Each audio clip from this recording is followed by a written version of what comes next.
პროლოგშივე ვთქვათ,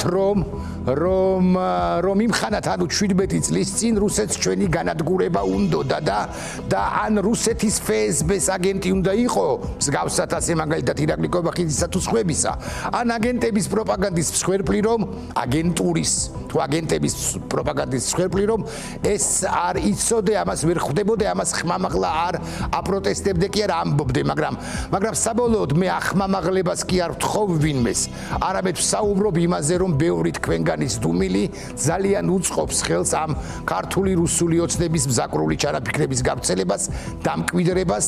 მე აგიხსნით სადაა მზაკრულობა და იმისათვის რომ ეს საუკეთესოდ მოვახერხო, ვცელი დაახლოებით 4 წუთიანი ვიდეო უნდა შემოგთავაზოთ ოღონდ ვიდრე ამას ვიზამ დაახლოებით 2 წუთში ვიზამ ამას, ხო და უკვე შემდგომ ლამის პირდაპირ მნიშვნელობით მე დაგიხატავთ მთელ სქემას ქართული ოცნების მიერ საქართველოს ღალატისა, მე გიამბობთ სავარაუდოდ რა აქვს ჩაფიქრებული ივანიშვილს, სტოვარს რუსეთისა საქართველოში, მაგრამ მანამდე რამდენიმე ძირითადი და არ დასავიწყი დებულება. პირველი დებულება ამგვარია, გასული წლის 26 ოქტომბრიდან ხელისუფლებაში დარჩენილი ძალა არის არალეგიტიმური. იმიტომ რომ არჩევნები იცით თქვენ გაყალბდა წერტილდასმული საკითხია ეს. მეორე წერტილდასმული ან ძახილისნიშნიანი საკითხია არის ის რომ გასული წლის 26 ოქტომბერს და 28 ნოემბერს ამ არალეგიტიმურმა ძალამ მოახდინა პრაქტიკულად სახელმწიფო გადატრიალება კონსტიტუციის დარღვევით. შეაჩერა რა ევროინტეგრაცია და არღვია უმაღლესი კანონის 78 მუხლი. მესამე არის შემდეგი, ძალაუფლების შენარჩუნებაც და კონსტიტუციის დარღვევაც იყო რუსეთის დავალება. დიახ, რუსეთმა დაავალა ბიძინა ივანიშვილს, როგორმე შეინარჩუნე ძალაუფლებაო, რომელსაც სურს, ანუ რუსეთს სურს, რომ საქართველო იყოს სუსტი და წინააღმდეგობის არ გამწევი, რათა იოლად დამკვიდრდეს ჩვენს ქვეყანაში. მეოთხე არის ამ შემდეგი, ამ მიზნის მისაღწევად რუსეთს საუკეთესოდ ხავს შერჩეული არაკომპეტენტურები და ღირებულებების არ მქონე და აგრეთვე კორუმპირებულ ქართულ გვარიან რუსთა ჯგუფი, ვისთვისაც ქვეყანა და თავისუფლება უმნიშვნელო არაა. სწორი სიტყვა ეს არ არის სწორი სიტყვა უმნიშვნელო კი არაა.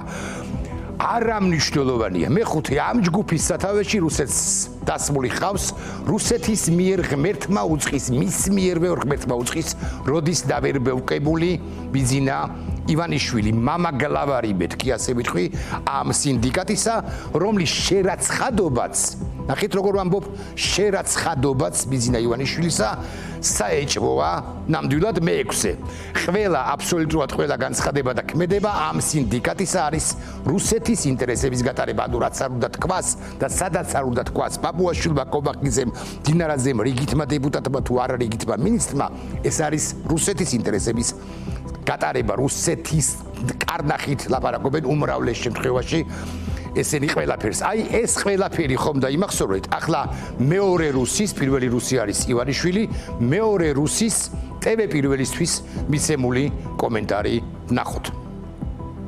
ტრაიგული რამ მოხდა, ბუნებრივია. 2008 წელს, როდესაც სააკაშვილის რეჟიმმა დაიწყო ომი ცხინვალში, თქვენ იცით, დიდ გაგრძელდა ეს ყველაფერი, 400-ზე მეტი დაღუპული, ოკუპირებული ტერიტორიები. საქართველომ დაიწყო ომი, ბატონო? არა, სააკაშვილის სისხლიანმა რეჟიმმა დაიწყო. რას ნიშნავს? სააკაშვილი წარმოადგენდა საქართველოს, ბატონო ირაკლის იყო ქვეყნის უმაღლესი მთავარსარდალი. შემთხვევაში სააკაშვილი გაყალბებული არჩევნებით დარჩა ხელისუფლებაში და სააკაშვილის რეჟიმმა, არადემოკრატიულმა სისხლიანმა რეჟიმმა დაიწყო ამისთვის. მიხეილ სააკაშვილი იყო საერთაშორისო აღიარებული საქართველოს პრეზიდენტი, უმაღლესი მთავარსარდალი, ერთი წუთი. ცხინვალის დაბომბვა რას ნიშნავს? ანუ ცხინვალის გარშემო სამხედრო ობიექტები რომ დაიბომბა, მაშინ დაიწყო ომი თუ როკის გვირაბი რომ გადმოვახა რუსულმა ჯარმა და საქართველოს სუვერენულ ტერიტორიაზე შემოვა. სააკაშვილის რეჟიმმა თვითონ მოაწერა ხელი ევროსაბჭოს რეზოლუცია, სადაც გარკვევი წერია. სადაც არ წერია ვინ დაიწყო ომი, ბატონო ირაკლი, არ წერია. მე 5 პუნქტზე აპელირებ. თქვენ სადაც სხვაგან რაღაც არ წერია. იქ წერია ესკალაციის ახალი ფაზა. არა, ფართო არ წერია მასა. ესკალაციის ახალი ფაზა წერია, ბატონო ირაკლი. საომარი მოქმედებები. დაიწყო საქართველოს ასეთი რამ წერია მოსაბჭოს რეზოლუცია. საომარი მოქმედებები დაიწყო სააკაშვილის რეჟიმის მიერ ცხინვალის დაბომბვით. ასეთი რამე წერია შეგიძლიათ. როკის გვირაბი რომ გადმოლახა რუსულმა ჯარმა, ეს ნიშნავს თუ არა რომ ქვეყნის სუვერენულ ტერიტორიაზე შემოვიდა რუსული ჯარი, ერთი წუთი და დაიწყო ომი. ბატონო ირაკლი, ოკუპანტ ქვეყანას ბრალს არდებ? რა აგვისტოს თელი დღის განმავლობაში სააკაშვილი და მისი სისხლიანი რეჟიმის წარმომადგენლები ამტკიცებდნენ, რომ ისინი იყვნენ გადასული შეტევაზე, ისინი აპირებდნენ კონსტიტუციური წყობილების აღდგენას, კონსტიტუციური წესრიგის აღდგენას 8 აგვისტოს განმავლობაში, ვიდრე შემდეგ მედვედევმა არ გააკეთა განცხადება ოპერაციის დაწყების თაობაზე, სააკაშვილი იმტკიცებდა, რომ ის აპირებდა ცხინვალის დაბრუნებას საკუთარი შეტევითი მოქმედებებით. ბატონო ირაკლი, ახლა თქვენ საკუთარ ქვეყანას დებთ ბრალს ომის დაწყებაში. რას ეთყვით იმ ჯარისკაცებს, იმ სამხედროებს, ვინც იბრძოდა აგვისტოს ომში და დღემდე რუსეთს დებს ბრალს ომის დაწყებაში, ვინც საკუთარი თვალით ნახა რას აკეთებდა და როგორ მოაწყო ეთნიკური წმენდა რუსეთმა საქართველოს ოკუპირებულ ტერიტორიებზე. რა იცის ყველამ იცის, რომ საქართველოს დაიწყო ომი. სანერვიულოა ძალიან ბატონო ირაკლი. პრემიერ-მინისტრი ვარ ვამბობ და საქართველოს ადანაშაულებთ ომის დაწყებაში. არა, საქართველოს არა. რამდენჯერ საქართველო იყო მაშინ მიხეილ სააკაშვილი, როგორც თქვენ ამბობთ, რომ ახლა ხართ ქართული ოცნება საქართველოს მთავრობა. ძალიან რო ნერვიულობს მეორე რუსი, რიგით მეორე რუსი, ანუ ივანიშვილის შემდგომ, რომ რუსი გვყავს ხელისუფლებაში, ეს ფაქტია, ღელავს ირაკლი კობახიძე. სინამდვილეში, რუსთა მეორე დასაყრდენი ივანიშვილის შემდეგ საქართველოში რუსთა მეორე დასაყრდენი ამბობს იმაზე უარეს, ვიდრე ერთი შეხედვით ჩანს, კერძოდ ამბობს, რომ ჩვენ ომი deep state-მა დაგვაწყებინა, ომი და deep state-ში ცხადია კოლექტიური დასავლეთი იგულისხმება. სხვა გვარად ვიტყვი იმას, რაც ჯერ არ უთქვამს კობახიძეს ან სხვებს, მაკეინი გამოჩნდა და შეგნებულად სწორედ მაკეინსაც გულისხმობენ, მეთქი, მაგრამ ამაზე ოდნავ დეტალურად. უთუოდ იტყვიან ისინი მიდიან სიტყვამდე, რომ deep state-ის უფროსი იყო, მაგალითად, სწორედაც რომ ჯონ მაკეინი, სხვათა შორის აქ ჯონ მაკეინი ამ გამოსვლაში ხმას რომ აუწიოთ, ამგვარ რამეს ამბობს, we are all Georgians today, ანუ ჩვენ დღეს ქართველები ვართ ყველანიო. მაკეინი აცგარდაცვლილი სენატორი, რომელმაც დაავალდებულა სააკაშვილიო, ასე ამბობენ, ამის თქმას აპირებენ, რომ მას, ანუ სააკაშვილს მძინარე ცხინვალისთვის ცეცხლი გაეხსნაო. ცოცხალიც რომ იყოს, დიდი სენატორი ცხადია, ამ უგვანებს პასუხსაც არ გასცემდა. გარდაცვლილებთან ომიც არის პერსონალურად ივანიშვილის ერთ-ერთი ვნება, მეთქი, ასე ვიტყვი და კიდევ ერთგვარი როგორც თქვა ახლა და ნეკროფილია მას უნდა არა იმდენად აქტი, რამდენადაც გაუპატიურება წარსულისა და შელახვა, შერხმნა მასზე უკეთესებისა. ამიტომაც არაცხინებს თავს მაგალითად სარაჯიშვილზე დიდ ქველმოქმედად მისი ტროლბოტები სულ წერენ ხოლმე, თუ მიგიცივეთ ყურადღება, რომ აი ივანიშვილი არის ყველაზე დიდი ქველმოქმედი საქართველოს ისტორიაში. ეგ კი არა, ილიასაც კი გაუტოლებენ ხოლმე ბიზინა ბორინკა ივანიშვილს ხანდახან, ასევე მისი ტროლბოტები და რეალური ადამიანებიც, მომხრეებიც, ფულ აღებულები თუ ფულის აღების გარეშე, გასამრჯელოს აღების გარეშე. სხვებსაც უტოლებენ, მაგრამ ამაზე სხვა დროს. ახლა სხვა ვთქვათ და გავიმეოროთ, რომ გლობალური დასავლური პარტიის, ომის პარტიის და არა რუსეთის დადანაშაულება ომის დაწყებაში არის ერთ-ერთი მზაკრობა, თუმცა კობახიძე აგენტის ამ სიტყვიდან სხვა მზაკრობებიც იკვეთება, კერძოდ კობახიძე ზონდირებას აკეთებს ერთი აქამდე იშვიათად გახმიანებული თემისა, ანუ ზონდირება სინჯავს ხო, მოსინჯავს ამ თემას, აგდებს ერთგვარად, რომ სააკაშვილმა გააყალბა 2008 წლის 5 იანვრის არჩევნები და ძალაუფლებაში უკანონოდ დარჩა.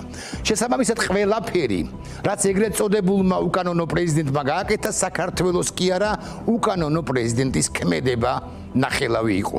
და თუ ამ ბანდამ მოახერხა და გაიტანა ეს რუსული მესიჯი, ანუ დაამკვიდრა ეს მესიჯი, სააკაშვილისა და საქართველოს გამიჯვნაც ერთმანეთსაგან გამიჯნას, მისეული წარმოდგენით ყოველ შემთხვევაში მოხდება. ოღონდ დიდად აღფრთოვანდებით მესამე პრეზიდენტის მოწინააღმდეგეები მაინც და მაინც შემოჰკრავთ ახლა ოვაციას და ტაჩს, რადგან დასავლეთი ამ სიგიჟესაც არ მიიღებს, რაც საკვირველია და მეტიც მიიჩნევს, რაც არ უნდა ამტკიცონ რუს ქართველებმა, რომ სააკაშვილი ცალკეა და საქართველო კი ცალკე, ამას არ მიიჩნევს ასე ხაზგასმით ვამბობ. საქართველოს დღევანდელი ხელისუფლების მიერ საქართველოს დადანაშაულება ომში მთლიანად ჩამოშლის ამის შედეგად არაღიარების პოლიტიკას და ჩვენ და ჯერ ჩვენს კონტექსტში არამნიშვნელოვანი, ხოლო უკვე შემდგომ ევროპის ცალკეული სახელმწიფოებიც კი აღიარებენ აფხაზეთსა და ცხინვალის რეგიონის დამოუკიდებლობას და ამ ყველაფერში ცხადია პირდაპირ მნიშვნელობით დამნაშავე იქნება ქართულ-რუსული ოცნება, რომელიც ამასაც დასავლეთის წინააღმდეგ გამოიყენებს და იტყვის რომ აი დასავლეთია მტერი და არა რუსეთიო, საიდანაც ამასობაში კიდევ უფრო ხმამაღლა გვექნება მოსმენილი, რომ მოსკოვს ეჯავრება დასავლური, მაგრამ ძალიან უყვარს პრომოსკოვური თბილისი, პრომოსკოვური საქართველო და მოსკოვი თბილისსა და სოხუმსა და ცხინვალს თავაზობს კონფედერაციას უსაფრთხოების მხარი გარანტიებით, ბაზებით სოხუმში, ასე მაგალითად ოჩამჩირეში, გუდაუთაში, ცხინვალში, ჯავაში და კიდევ ანტიტერორისტული ცენტრებით პანკისში, ახალქალაქსა და შესაძლოა სხვაგანაც კი. თუ ეს ასე მოხდა და ივანიშვილის პროცესში გამარჯვების შემთხვევაში დაახლოებით ასე მოხდება, სწორედაც ასე მოხდება, ვეღარასოდეს ვიტყვით პრაშჩაი ნემიტაია რასია, სტრანა რაბოვ, ანუ შვიდობით და უბანელო რუსეთო, მონების ქვეყანა. ეს სიტყვები ეკუთვნის ლერმონტოვს და მე მაქვს კითხვა, ლერმონტოვის ძეგლი საერთოდ რატომ უნდა იდგეს საქართველოში? მე მაქვს ეს კითხვა გულწრფელი და მით უფრო ჯვრის მონასტრის ძირში. ბოლო პასაჟები, ისევ და ისევ კობახიძე რუსის კომენტარიდან გამომდინარე. არა, ბოდიში კიდევ ერთი რამ უნდა ვთქვა, ორი ალბათ უფრო. პირველი, რუსეთი რასაკვირველი არც კონფედერაციის ფარგლებში არ დაგვიბრუნებს ტერიტორიებს, უბრალოდ ილუზიას შექმნის, ამ ანკესს გადმოგვიგდებს, ასე მოგვატყუებს და საზოგადოების ერთი ნაწილის დაბოლებაც ასე გაგრძელდება თუ დაიწყება. მეორე, თუ გათამაშდა სხვა სცენარი და ჩამოიჩალა არაღიარების პოლიტიკა, რუსი პაპუაშვილები ამასაც დასავლეთს დააბრალებენ.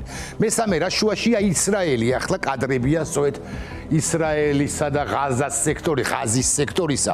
ისრაელი, პალესტინა, ღაზა, რაშუაშია და იმ შუაშია, რომ თუ ისრაელი განაგრძობს სასტიკ ოპერაციას ღაზაში, მაღალი ალბათობით მოხდება ღაზის აღიარება. ყოველ შემთხვევაში ბრიტანეთი და კანადა სწორედ ამას აცხადებენ უკვე ღიად. აქ რა გამოვა? აქ ჩვენს ქვეყანაში აქედან გამომდინარე და გამოვა. ეს უნდა ვიკითხოთ, რა და რუსებს ან თუნდაც მხოლოდ აფხაზებს და ოსებს მოუხდით ბოდიშს შესაბამისად და ამით დამტკიცდება, რომ აგრესორი ხარ. თუ მოუხდით ბოდიშს და ივანიშვილი სწორედაც რომ ბოდიშის მოსახდელად ემზადება, დამტკიცდება ამით თვითაღიარება იქნება, რომ ჩვენ ვართ აგრესორი და დასავლეთი შესაბამისად აღიარებს სახელმწიფოს შიგნით არსებულ წარმონაქმნებს, ანუ ჩვენ შემთხვევაში აფხაზეთს და ცხინვალის რეგიონს, იმიტომ რომ თუ ღაზის აღიარება მოხდა ბრიტანეთსა და კანადის მიერ, იმიტომ რომ ღაზა დაჩაგრულია, სულ სხვაგვარი საერთაშორისო სამართლის ნორმა ამოქმედდება ამ შემთხვევაში იქაც და აქაც. და ამიტომაც არის მძინარე ცხინვალი, რომ სააკაშვილობა დაბომბა, ამიტომაც არის საღიარებელი ცხინვალი და აფხაზეთის რეგიონიო, ასე იტყვიან ცალკეული სახელმწიფოები. ბოდიშს გიხედით და მსგავსი მამაძაღლობები არის მტრობა საქართველოსი, ანუ ბიზინა ივანიშვილის და სხვათა მამაძაღლობები არის მტრობა საქართველოსი, აი ეს არის მტრობა და ეს არის ღალატი ჩვენი ქვეყნისა. აი ესაა მთელი სქემა და ბოლოს თუ ამ რუსებმა გაიტანეს ნარატივი, რომ სააკაშვილმა გაახალბა 2008 წლის არჩევნები, ისინი იმასაც დაამტკიცებენ, ან ეცდებიან, რომ დაამტკიცონ, რომ 2008 წლის არჩევნები თუ გაყალბდა პარალელურად ჩატარებული რეფერენდუმის შედეგები ნატოზე. ასევე გაყალბდა და ეს დამატებითი გრუხუნი იქნება გრუზიად გარდაქმნილი საქართველოს კუბოს ფიცარზე. დიახ, გრუხუნი კუბოს ფიცარზე, ესენი მიწასაყარიან, ესე უნდა ვთქვა, საქართველოს დამოუკიდებლობას ანადგურებენ, უკლებლივ ყველა კომენტარი, უკლებლივ ყველა პოლიტიკური ნაბიჯი მათი არის მიწის მიღრა საქართველოს დამოუკიდებლობის აქტზე 1991 წლის დამოუკიდებლობის აღდგენას გულისხმობდა 1918 წლის 26 მაისის დამოუკიდებლობის აქტს. ეს არის სიმართლე. ეს სულ ეს იყო, თქმა მინდოდა, მაგრამ კიდევ ერთი თემა, რომელიც არ უნდა ნაკლებად გამოგრჩეს ამასობაში და ამ თემას პარალელურად მიმდინარე პროცესები ჰქვია. საქმე ისაა, რომ ჩვენს გარშემო დაუჯერებელი ამბები ხდება. კერძოდ დღეს ოდნავ მოგვიანებით, აი ამ წუთიდან ოდნავ მოგვიანებით ეცსახში გაიმართება სამშვიდობო სამიტი და აზერბაიჯანი და სომხეთი ერთობლივ დეკლარაციას გამოაქვეყნებენ. ეს ეპოქალური ამბავია ჩვენი რეგიონისთვის, რადგან ქვეყნები, რომლებიც მტრობდნენ 10 წლეულების განმავლობაში ერთმანეთს ახლა რიგდებიან, მოდი ასე ვიტყვი სამუდამოდ. ერთობლივი დეკლარაციის მიზანია მშვიდობისაკენ შეუქცევადი გზის გაკვალვა, შექმნა.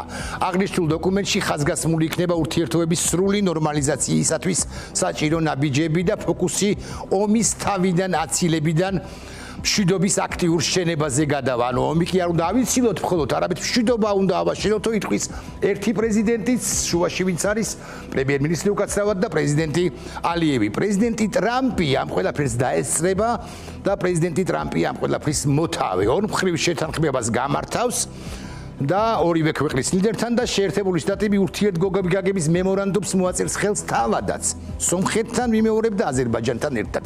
პირველი შემთხვევაში, ანუ სომხეთის შემთხვევაში ურთიერთობების ხელახლა დასაწყებად ან გასაუმჯობესებლად, აზერბაიჯანის შემთხვევაში კი ასე ჰქვია ურთიერთობების დასაწყებად. დიახ, აზერბაიჯანს ხშირი ურთიერთობების შეერთებულ შტატებთან არ ქონია 75 წლის განმავლობაში და ახლა სრულიად ახალი ეტაპი იწყება, რაც აუცილებლად განაპირობებს აზერბაიჯანში მათ შორის დემოკრატიის მცირე ექსპორტს ამ ვარაუდის გამოთქმაც კი შეიძლება. სომხეთზე აღარაფერს ვიტყვი, გმირმა პრემიერ-მინისტრმა ფაშინიანმა შიდა წინააღმდეგობებიც დაძლია და ევროპულ გზას გაუყენა ან დააყენა სომხეთი, ასე უნდა ვთქვათ. აქვე ვთქვათ ისიც, რომ თეთრი სახლის სამშვიდობო სამიტზე წარმოდგენილი იქნება ინფრასტრუქტურული გეგმა Trump Road, ტრამპის გზა, რომელიც მიზნად ისახავს სარკინიგზო და საგზაო კავშირის დამხარებას სომხეთსა და აზერბაიჯანს შორის, ანუ თეთრ სახლში შეხვედრის დროს აზერბაიჯანისა და სომხეთის ლიდერები რუსეთის გვერდისავლით, ეს კიდე ცალკე ამბავია, რუსეთი დამარცხდა კავკასიაში, დამარცხდა ახლო აღმოსავლეთში, სირიასა და ირანში და მარცხდება კავკასიაში და უფრო დამარცხდება თუ დამარცხდებოდა თუ ივანიშვილი იქნებოდა ადეკვატური და დამარცხდება როცა ივანიშვილი აღარ იქნება კავკასიის ერთი სახელმწიფოს სათავეში. მოკლედ, ახალი სტრატეგიული სატრანსპორტო კორიდორის გახსნაზე შეთანხმდებიან ქვეყნები, აზერბაიჯანი, სომხეთი, აქ თურქეთიც უნდა ვახსენოთ, რასაკვირველია, რომელიც ამ ყველაფერს ადევნებს თვალყურს კი არა, ამ ყველაფერით დაინტერესებულია დერეფანს, დონალდ ტრამპის სახელი მიენიჭება მაღალი ალბათობით. აი რა ხდება ჩვენს რეგიონთან მიმართებით, ჩვენს რეგიონში, იმ დროს, როცა აქ ბიზინა დაძდევს ჯემალს, რომ უცებ ამ უკანასკნელმა იუსტიციის სახში არ შეიჭყიტოს, წაშალეთ, ეს არც ერთი არ არის, არც ჯემალია და არც ჯიმშერი. უკან ჩემს ზურგს უკან ბიზინა დაძდევს ჯემალს, რასაკვირველი ასე უნდა ვთქვა, რომელმაც და ბიზინას უნდა რომ ჯემალმა ემანდა არ შეიჭყიტოს იუსტიციის სახში, რომ არ იქორწინოს ჯიმშერზე და ჯემალის გარდა ბიზინასეული გაგებით გათხოვება ემუქრებათ შალვას, ირაკლის, მამუკას, კახის, ტარიელს და გურამს. ტარიელი ისე ვთქვი რა, ჩავსვი საბოლოო ჯამში შემეძლო არ ჩამესვა.